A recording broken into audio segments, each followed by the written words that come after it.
Hi, Pre-Cal. This lesson is on conic sections. Conic sections are different shapes that are formed by an intersection of a cone or two cones that are touching.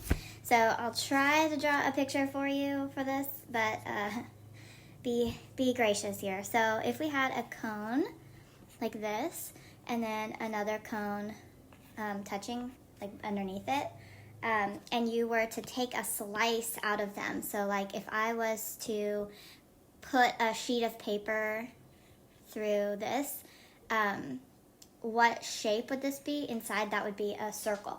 If you were to look down a cone, like a construction cone or a birthday hat or something that's cone shaped, an ice cream cone, if you were to go take a slice directly through that, it would form a circle, because it's just a bunch of circles that get smaller and smaller and smaller that make that cone. If you were to take a slice of this, like, let's see, if it was to be not directly like straight through, but like slightly slanted, what you would get would be an oval, an ellipse sort of shape. And so these are all conic sections. You have circles, you have parabolas, which are used. They can go like this, they can go like this, like this, like this. Those are all parabolas. You also have ellipses, and you have hyperbolas. So there's multiple conic sections, and they're called conic sections because they're formed by taking a section out of a cone or multiple cones. All right, so what we're going to talk about today are just two of the basic ones, a circle and a parabola. A circle has these parts to it. It has a radius, it has a center, and it has a circumference. So these three vocab words at the top relate to a circle. The next three, and even the fourth one, the reflexive property, refer to parabolas. So the parabolas have a directrix, which we'll talk about. The directrix is a line. The focus is a point. The vertex is also a point, but the focus is a point inside. It's inside the parabola. So if your parabola goes up like this, the focus is inside like that. If it goes like this, the focus is inside like that.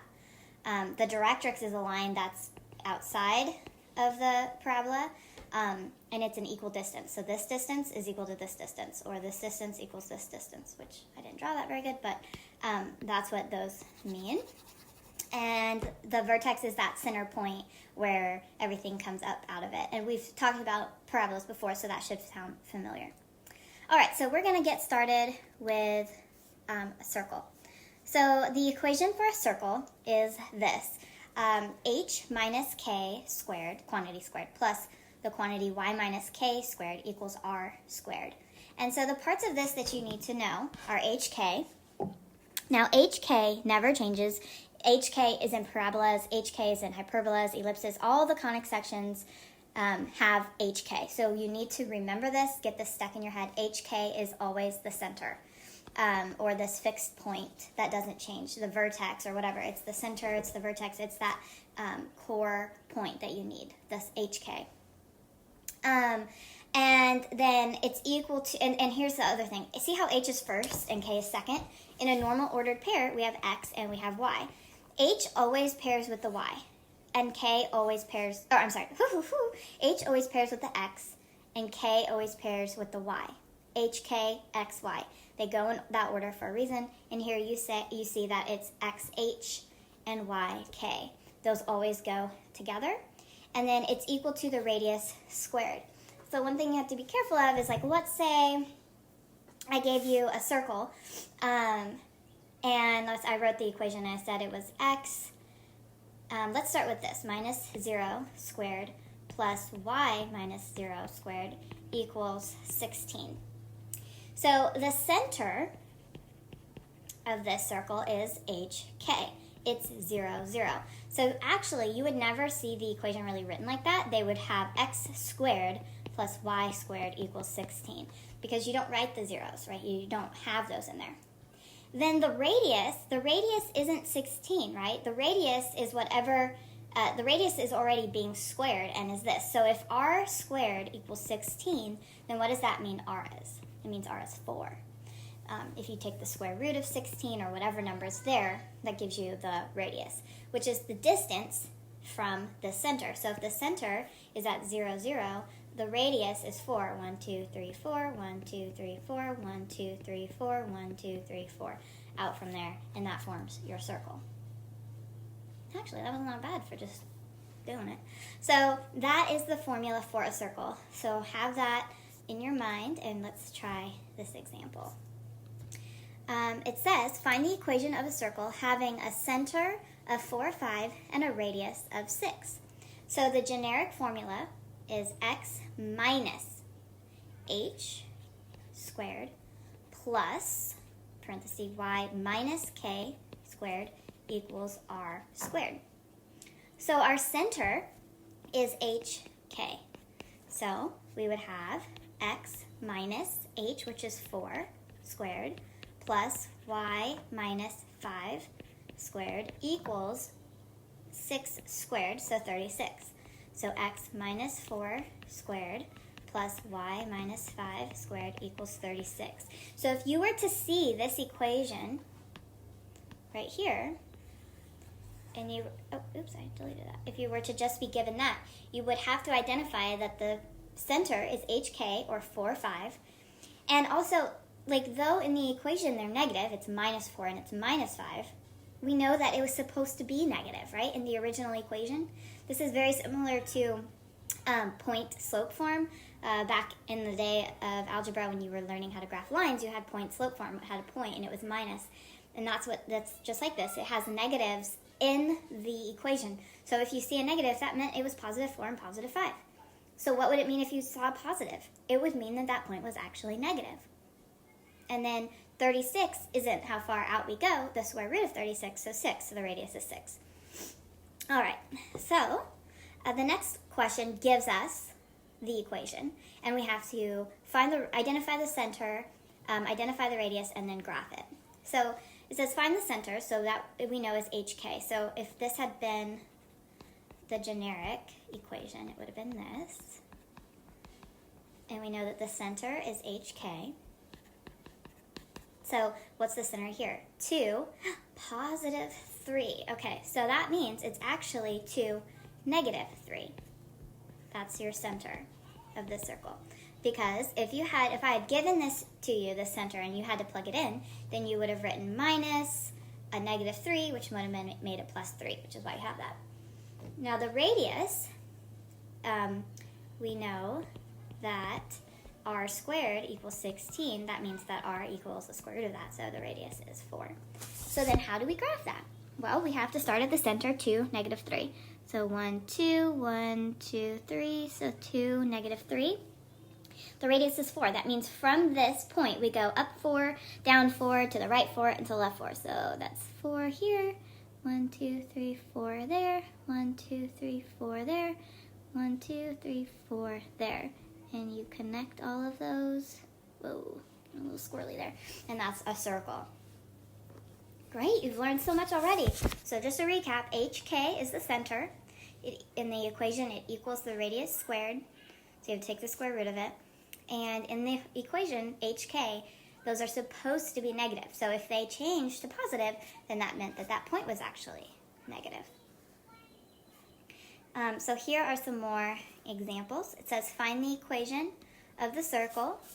Give the following information. Our center is negative 1, negative 3, and it passes through the point 4, 2. All right, so this is a little bit more advanced. So we know the center. I'm going to write my equation here. X minus h squared plus y minus k squared equals r squared. Our center. So we have x minus negative 1 squared plus y minus negative 3 squared equals my radius squared. I don't know the radius because they didn't tell me. Now, because these were negatives, I'm going to change them to plus. So plus y plus 3 squared. Okay, now how am I going to figure out what this radius is? Well, let's do a little sketch over here. Negative and negative, so we'll do it more like this. Okay, so we've got 1, 2, 3, 4, 5, 6, 7. 1, 2, 3, 4. 1, 2, 3, 1, 2. Okay, so let's say it says the center is negative 1, negative 3 here. Okay, and it passes through the point, negative 4. So 1, 2, 3, 4, 2. 1, 2, up 2. Okay, so what I want to know is, like, what is this distance, right? How far away is that so that I can find my radius? Now, that is not something we can just count because they're not lined up, right? They're not just lined up so I can find the distance. So there's a couple ways to do this. You know your distance formula, and so you could use your distance formula. You could also try to make a right triangle to help you, because that is how you get the distance formula. So either way, you want to do this. So let's see. The distance between this point and this point is, let's see, we're at negative 3. We're at negative 1 to negative 4. So that's a distance of 3. And if we are going up from 2 to negative 3, that would be a distance of 5. Now, the other way to do this is using the distance formula, which is that d equals the square root of x minus x squared plus y minus y squared. I think you have to label those 1 and 2.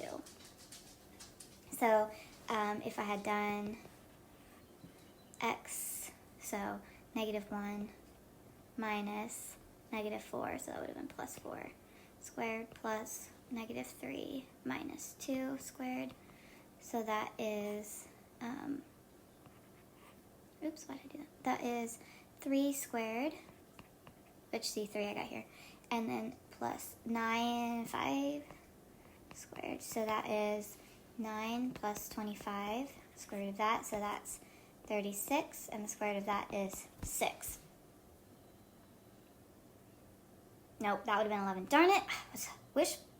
Wishful thinking. Okay, let's try that again. So it would be the square root of 34.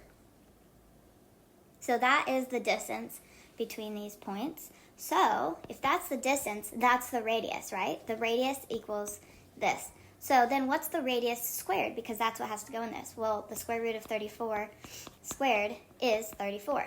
So if you see an equation, let's see, do I have room for this? I'll have to write it in here. I'll erase the distance formula.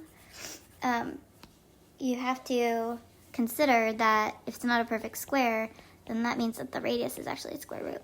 So y plus 3 squared equals the square root of 34 squared, which is 34. There you go. All right, here's another one that has the word tangent in it.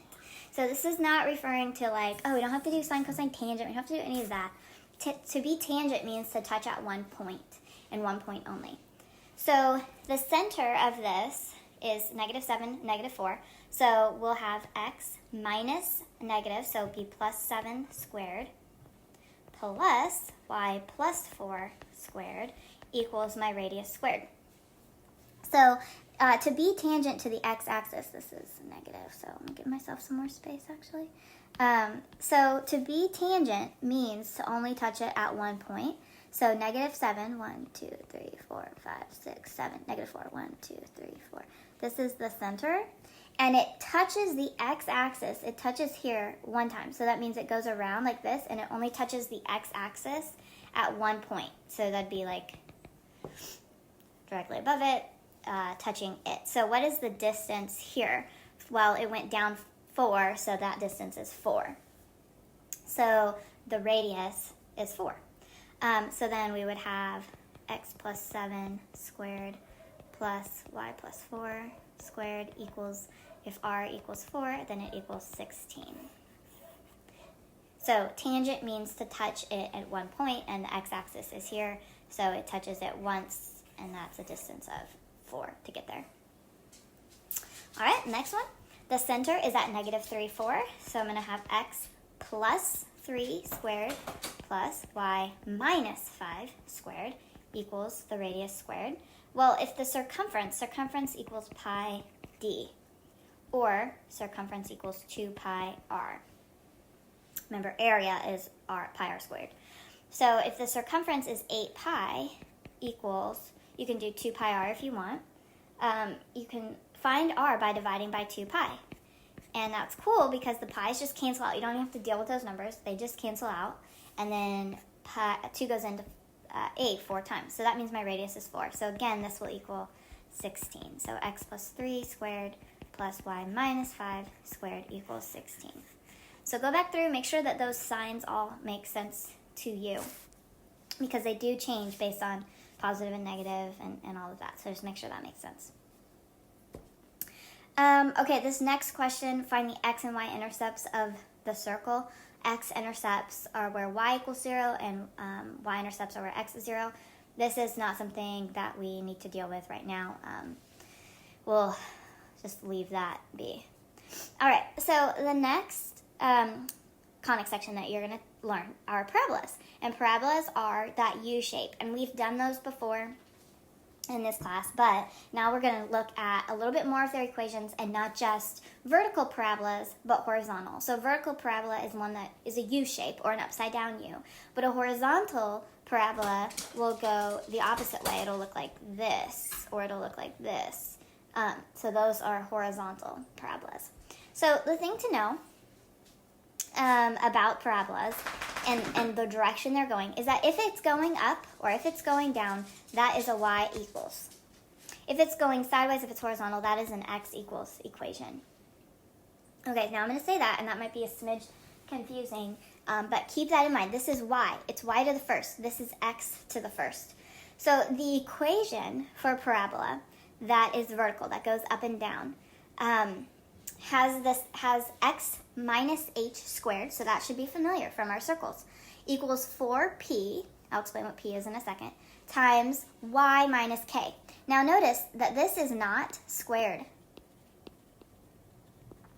And it's because when it goes up or down, it's y equals, so it can't be y squared, it's just y equals. So that's how you can remember that. That's how I remember it.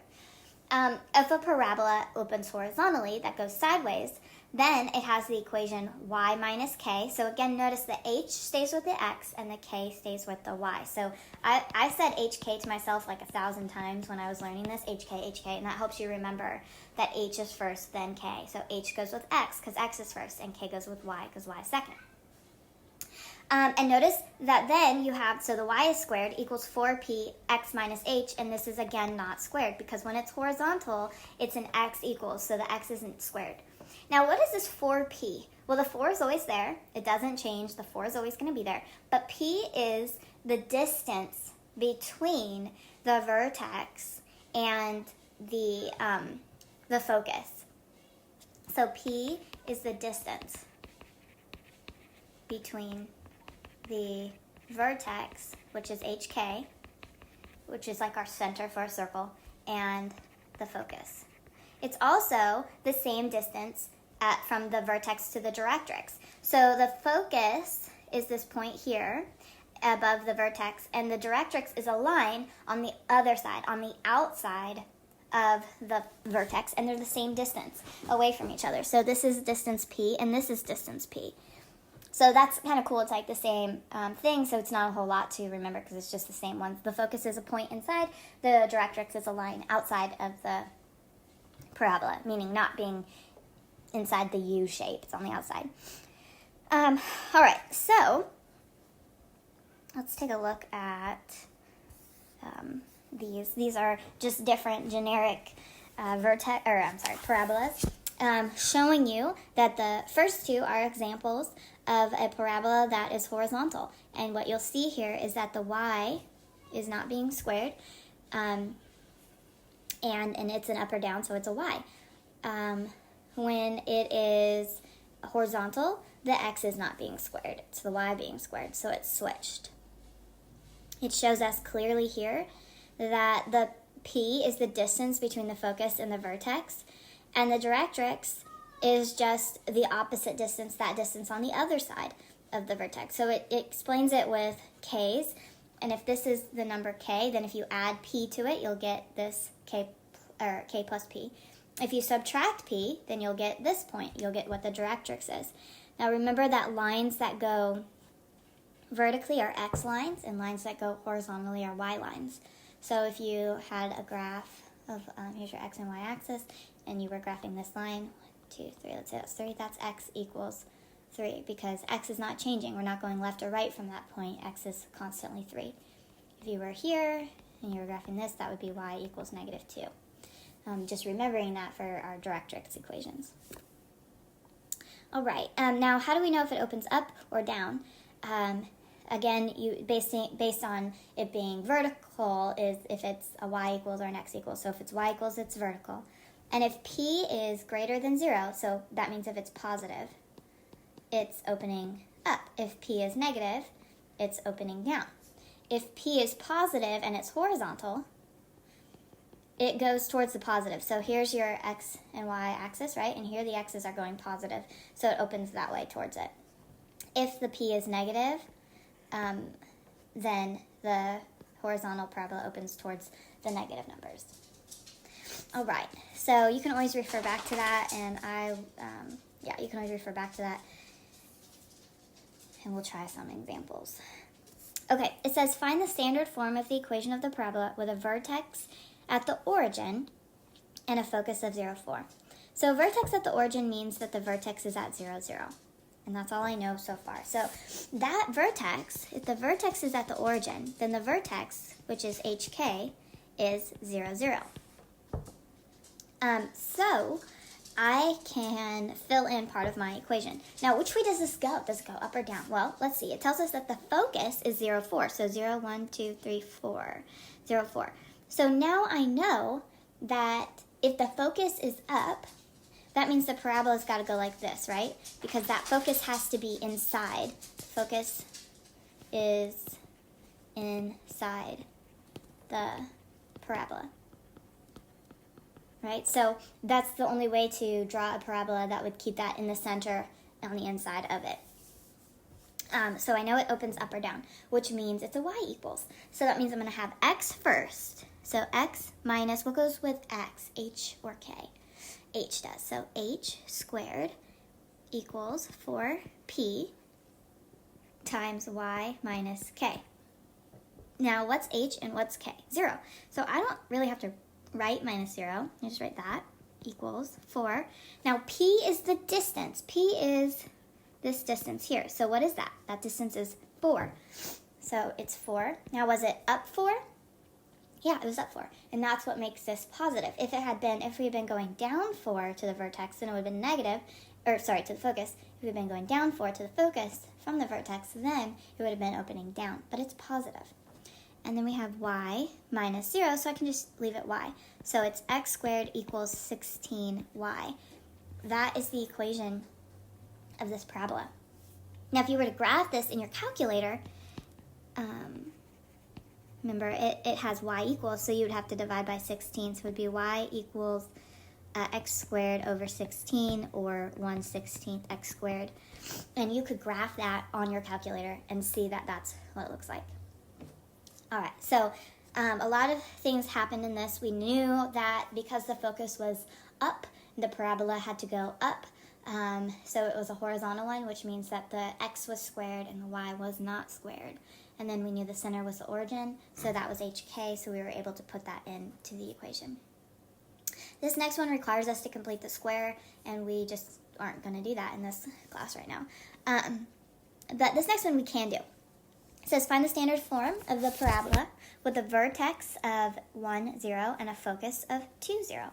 So our HK is our vertex, and it is 1, 0.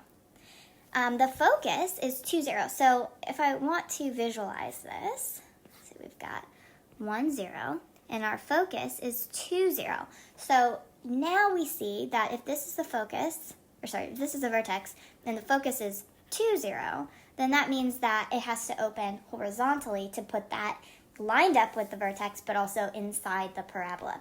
So it has to open horizontally.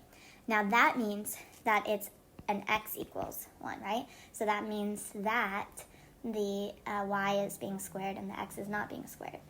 So keeping that straight, that in circles, they're both squared, the x and the y, but in parabolas, the one that is not squared tells us the direction that it goes. So if it's y, it's going up or down. If it's x, it's going left or right, just like that axis does, right? The y-axis goes up and down, and the x-axis goes left and right, and that's what it's doing here. It's going left and right, or horizontally.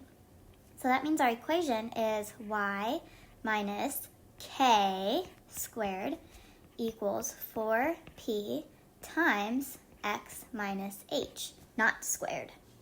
So we have y minus 0 squared equals 4 times p. Now what's p? P is the distance from the vertex to the focus.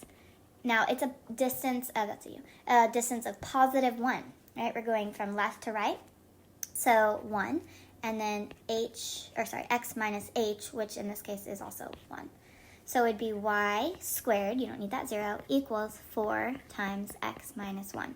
And that would be your equation. That is the standard form of this equation.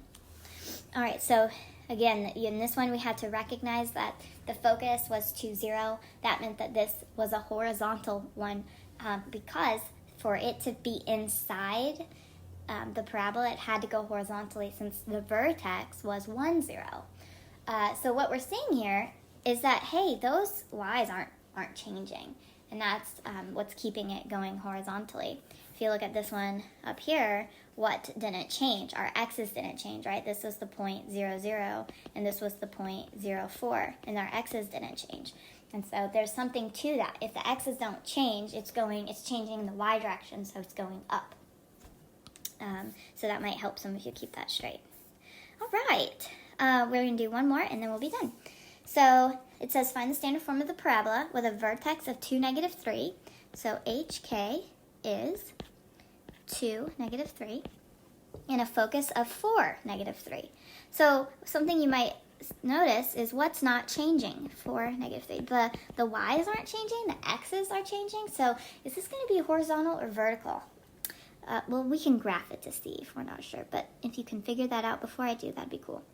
So I'm going to graph this here. So we've got 1, 2, 2, 3. So here is our vertex, and then 3, 4, negative 3. So if you guess horizontal, you are correct. So it's got to open like this. Probably not so narrowly, but doesn't matter. Okay, so then this distance here is p, so we got to keep that in mind. And, I haven't even been talking about the directrix. The directrix is the opposite way. So if this is p this way, this line right here would be our directrix, which is, let's see, what's not changing? My x, so x equals 0. So let's see, what would our equation be? Well, if it's horizontal, that means that the x, it's an x to the first. So we have y minus k squared equals 4 times p times x minus h. So our k is negative 3, so it would be y minus a negative 3, so plus 3, equals 4 times p. So what's the distance between 2 and 4? 2, so it would be 2. And then it will be times x minus h, which is 2. So we have y plus 3 squared equals 8 times x minus 2. And that is the equation for this parabola.